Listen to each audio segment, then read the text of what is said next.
నాగమణి అయిపోయింది, మన హౌస్ మొత్తం మురిగిపోయింది. ఏమైంది? ఈ ఆస్తి మొత్తం ఆ బడుద్దాయి బాబు గారిదనే కదా. రెండో పెళ్ళోడైనా నిన్న ఆయన కట్టబెట్టాం. అవును, జస్ట్ అక్కడే పప్పులో ఏలు కప్పులో కాలు వేశాం. ఆ గుమాస్తా గారిని మస్కా కొట్టి ఇన్ఫర్మేషన్ లాగా బావగారి పేరుతో బెత్తెడు భూమి కూడా లేదంట. ఈ ఆస్తి మొత్తం చచ్చిపోయిన దొరబాబు గారి తల్లిదంట.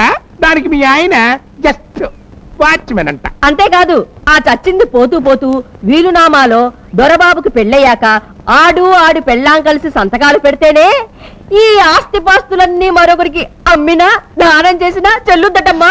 అయిపోయింది, మన ప్లాన్ మొత్తం అట్టర్ ఫ్లాప్ అయిపోయింది. Who is speaking? అమ్మా అమ్మా, చూడు. నా బంగారు కొండ, నువ్వు వెళ్ళి స్నానం చెయ్యి, నేను వచ్చి అన్నం పెడతాను. అలాగేనమ్మా. Out, all out. ఇండియానా పాకిస్తానా? నీ తల్లో పువ్వు పీకిస్తాను. ఏ కొర్ర సన్నాసి చదువు సంజారాన్ని ముద్దవుతాడేమో, మన గుప్పెట్లో పెట్టుకుని లైఫ్ లాంగ్ గేమ్ ఆడొచ్చు కదా అనుకున్నా. ఏదెట్ట నోటికి నోరు, నోటికి 116 తెచ్చుకుంటే మన నోటు బంకమట్టే. ఇప్పుడేమైంది? దొరబాబు మన చెప్పు చేతల్లో ఉండాలి, అంతే కదా? అంతే, కానీ అంత తేలిక కాదు. చూడు, ఈ క్షణం నుంచి వాడిని ఎలా పెంచుతాను. ఇక వాడు బ్రతికిన అమ్మ కోసమే బ్రతుకుతాడు, చచ్చిన అమ్మ కోసమే చేస్తాడు. అన్నం కూడా సరిగ్గా తినకుండా ఈ వెధవ చదువులేంటి బాబు? అదేంటమ్మా, చదువుకోపోతే ఎలా? చదువుకుని ఏం సాధిస్తావు? మన గుమాస్తాలాగా అయ్యా అమ్మ అంటూ ఉద్యోగం చేయాలి, అంతేనా? అటు చూడు, వాళ్ళందరూ ఎవరో తెలుసా? ఇటుపక్క నుంచున్నతనేమో ఇంజనీరు, ఆ మధ్యలో ఉన్నతను తహసీల్దారు, ఆ నల్లకోటేమో లాయరు. వాళ్ళందరూ ఇంత పెద్ద చదువులు చదువుకుని మీ నాన్నగారి ముందు ఎందుకు చేతులు కట్టుకుని ఉంచున్నారు? ఎందుకు ఉంచున్నారు? మనకి డబ్బుంది కాబట్టి. చూడు బాబు, ఎంత చదువుకున్న వాళ్ళైనా సరే డబ్బున్న వాళ్ళ ముందు చేతులు కట్టుకుని నిలబడాల్సిందే.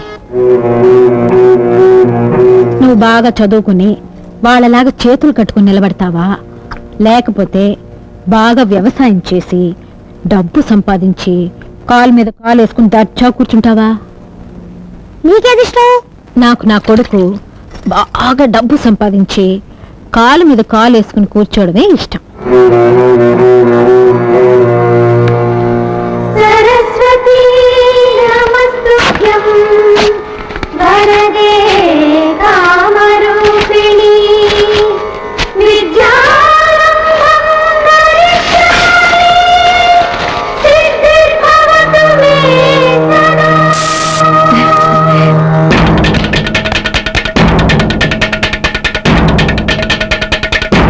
సూపర్ సెల్లే, సూపర్. మొత్తానికి ఆ కుర్రేదవ చేత చదువు మానిపించేశావు.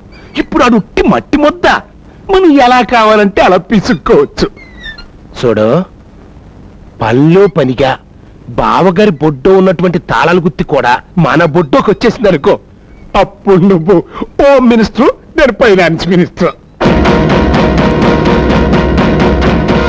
వదినా, కొబ్బరి నూనె సీసా తీసుకునిరా.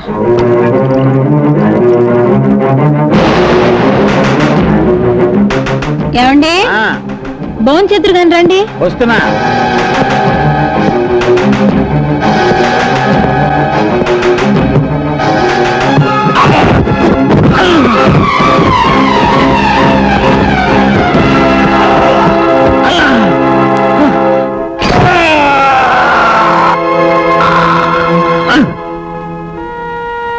ఏమైంది డాక్టర్ గారు?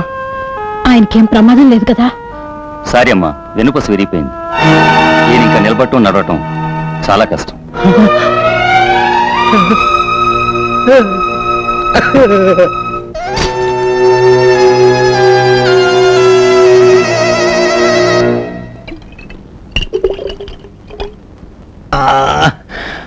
అమ్మా, మందు తీసుకోండి. చిచి, నాకు ఈ మందు అలవాట్లేదు. ఇది ఆ మందు కాదండి, దానికే. వేరే సీసా ఏది దొరక్క పాలేరు వెదవ ఇందులో పోసుకుని వచ్చాడు. ఎవడా సన్నాసి? ఆ సన్నాసి కూడా తర్వాత చూద్దురులే గాని ముందు మన బాబు సంగతి చూడండి. మధ్యలో వాడేం చేశాడు? 10 రోజులుగా స్కూల్కి వెళ్ళడం లేదు. ఏం బాబుని అడిగితే నీకెందుకు అడుగుతున్నాడు. పైగా అల్లరి పిల్లలతో చేరి బీడీలు కాలుస్తున్నాడు. కాలుస్తున్నాడని నాకు చెప్తున్నావా? నాలుగు తగిలించక తగిలిస్తే ఊళ్ళో వాళ్ళంతా నన్ను ఆడిపోసుకుంటారు. పినతల్లి రాసి రంపాన్ పెడుతున్నాను. దొరబాబు, దొరబాబు, మీరుండండి, నేను వెళ్ళి పంపిస్తాను. ఎక్కడి బాబు? నాన్న పిలుస్తున్నాడమ్మా. వద్దు బాబు, ఇప్పుడు నువ్వు నాన్న దగ్గరికి వెళ్ళొద్దు. ఏమా? ఆయన తాగుతున్నారు. నాన్న తాగుతున్నాడా? అవును బాబు, 2 పూట్ల తాగుతున్నారు. వద్దండి, మీ ఆరోగ్యం చెడిపోతుందని సీసా లాక్కపోతే కొట్టారు. నిన్ను కొట్టాడా?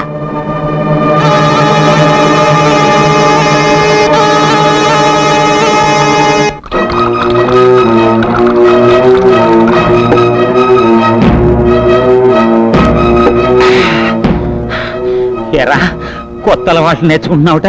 ఏ నువ్వు నేర్చుకోవడం లేదా? మాటకి మాట ఎదురు చెప్తున్నావు రాస్కెల్. బాగుపడాలని లేదా? నీకు బాగుపడడం లేదా? ఎంత పొగర్రా నీకు! నాకేంటి చెప్తావా? ఏమిటండి ఇది? ఎందుకండి వాడిని అలా బాగుతున్నారు? వదలండి. ఈయన వాళ్ళని చూస్తుంటే బాబుని కొట్టి చంపేసేలాగున్నారు. వదలండి. మీరు ఎడ్డు రాకండి. సిస్టర్, పెద్దల బాలకం చూస్తుంటే పిచ్చెక్కినట్టుగా ఉంది. బాలి, నీ నాలుగు కోసేస్తాను. అది చూసా పిచ్చి పట్లు. సిస్టర్ దూరం ఉండు, కరుస్తాడు. నిన్ను నిన్ను చంపేస్తాను. అమ్మ పండుతో నేనేస్తుంటే ఏమైంది? ఏంటంటారేంటండి? మా బావగారి పిచ్చెక్కి మమ్మల్ని అందరినీ పిచ్చి కొట్టుడు కొడతాడు. మీరు వెళ్ళిపోయి మిమ్మల్ని కూడా చంపేస్తాడు. నాగదేవత, తండ్రి కొట్టిన దెబ్బలకు తట్టుకోలేక నా బిడ్డ 3 రోజులుగా మూసిన కన్ను తెరవకుండా పడున్నాడు. వెండి కాపాడు తల్లి, నా బాబుని బ్రతికించు. కావాలంటే నా కడుపులో పెరుగుతున్న బిడ్డని బలి తీసుకో. వీడికి ఏదైనా అయితే నేను బ్రతకలేను. నా బిడ్డను బ్రతికించు.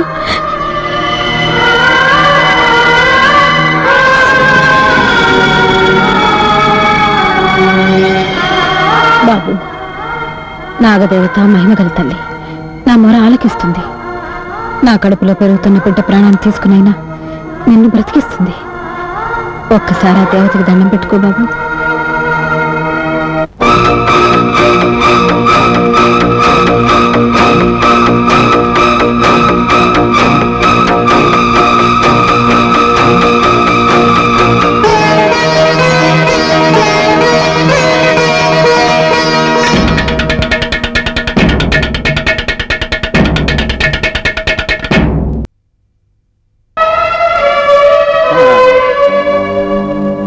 బాబు గారు, మీకు ఇష్టమైన వంటలు చేసి తీసుకొచ్చా.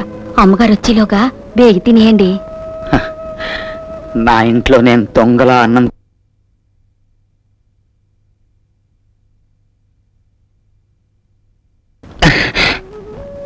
కాస్త విషం తెచ్చిపెట్టవు. బాబు గారు, అవునే, నన్ను చావకుండా లేవకుండా చేసి పైగా పిచ్చివాడిగా ముద్ర వేసి ఈ గదిలో పడేశారు ఆ రాక్షసులు. దానికి కూడా నేను బాధపడలేదు. కానీ ఆ నీచురాలి మాటలు నమ్మి నా కన్న కొడుకు కూడా నన్ను పిచ్చివాడిగా చూస్తున్నాడు. అదే అదే నా గుండెల్ని కాల్చేస్తోంది. బాధపడకండి అయ్యా, ఏదో రోజు అబ్బాయి గారు నిజం తెలుసుకుంటారు. మీకు మళ్ళీ మంచి రోజులు వస్తాయి. తినండి.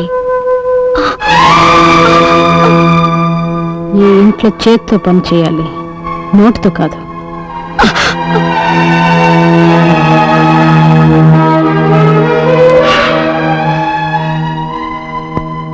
ఆకలేస్తుందా బావా? ఉండు, తిని పెడతాను. ఏవయ్యా, నువ్వు మనిషివా పశువా? అన్నయ్య గారు ఆకలి మీద ఉంటే నువ్వు ఒక్కడవే పందిలాగా తింటావా? నాకు కూడా పెట్టు. పట్టు. ఆ,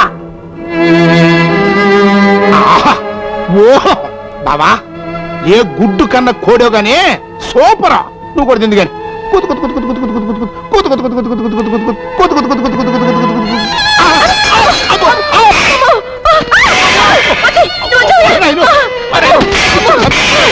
పడతాడు. అమ్మో,